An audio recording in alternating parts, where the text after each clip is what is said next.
আল্লাহ রাব্বুল আলামিন বলেন, আল্লাহর নবীকে বলেন, ডাক দিও নবী, আপনি মানুষদেরকে শুনিয়ে দিন।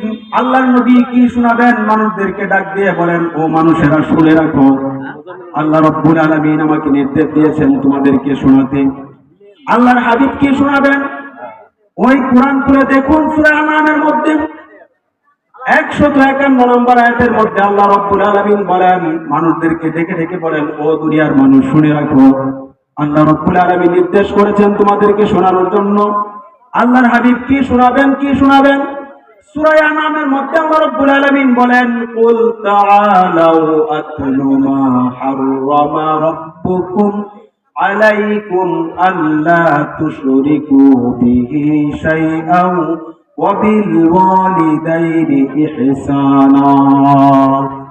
আল্লাহ রাব্বুল আলামিন বলেন, বান্দা, ও দুনিয়ার মানুষ, ও আমার নবী, আপনি দুনিয়ার মানুষদেরকে শুনিয়ে দিন। আল্লাহর হাবিব শুনিয়ে দিচ্ছেন। আল্লাহর হাবিব মানুষদেরকে ডেকে ডেকে বলতেছেন, ও আমার উম্মতরা, তোমরা শুনে রাখো, আল্লাহ রাব্বুল আলামিন তোমাদেরকে শোনাতে বলেছেন। আল্লাহ রাব্বুল আলামিন কি শোনাতে বললেন আল্লাহর হাবিবকে? কুল তাআলাউ আতলু মা হাররামা রাব্বুকুম।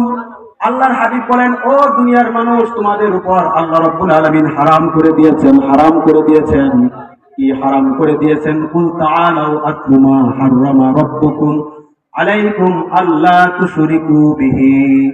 আল্লাহ রাব্বুল আলামিন তোমাদের উপর হারাম করে দিয়েছেন, আল্লা তুশরিকু বিহি শাইআন, আমি আল্লাহর সাথে কাউকে শরীক সাব্যস্ত করবে না, শিরিক করবে না, একমাত্র ইবাদত আর বন্দেগী করবে আমি আল্লাহ তাআলার জন্য।